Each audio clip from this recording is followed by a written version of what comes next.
The dust that gathered on the brass key was now a soft, gray blanket, a testament to years of disuse.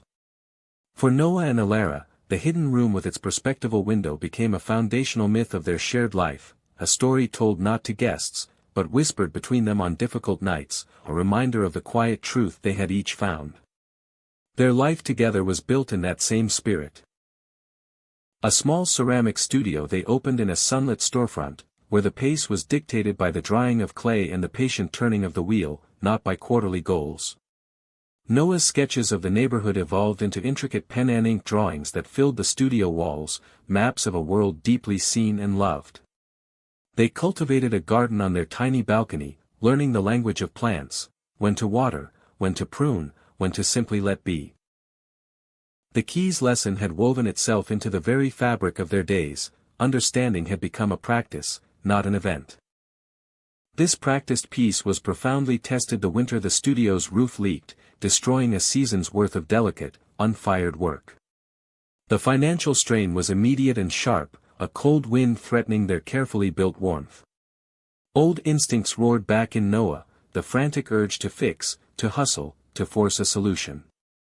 He worked late into the nights on commercial design jobs he despised, his shoulders tightening with familiar frustration. Elara, meanwhile, grew quiet, retreating into a shell of worry.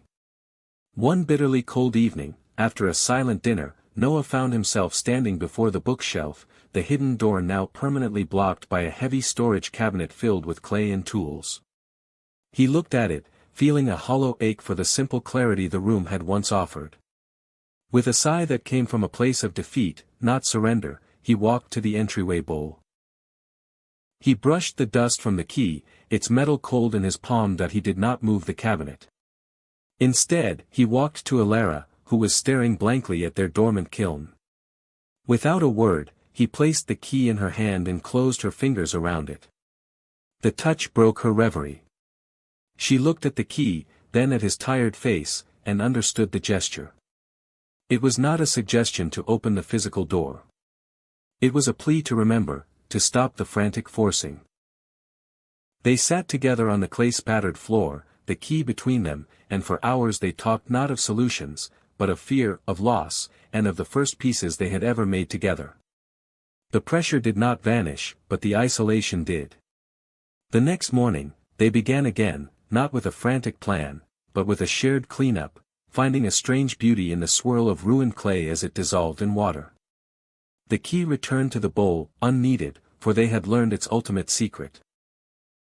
The quiet room was not a place behind a door, but the space they could consciously build between them, a sanctuary they could carry anywhere, even through the storm.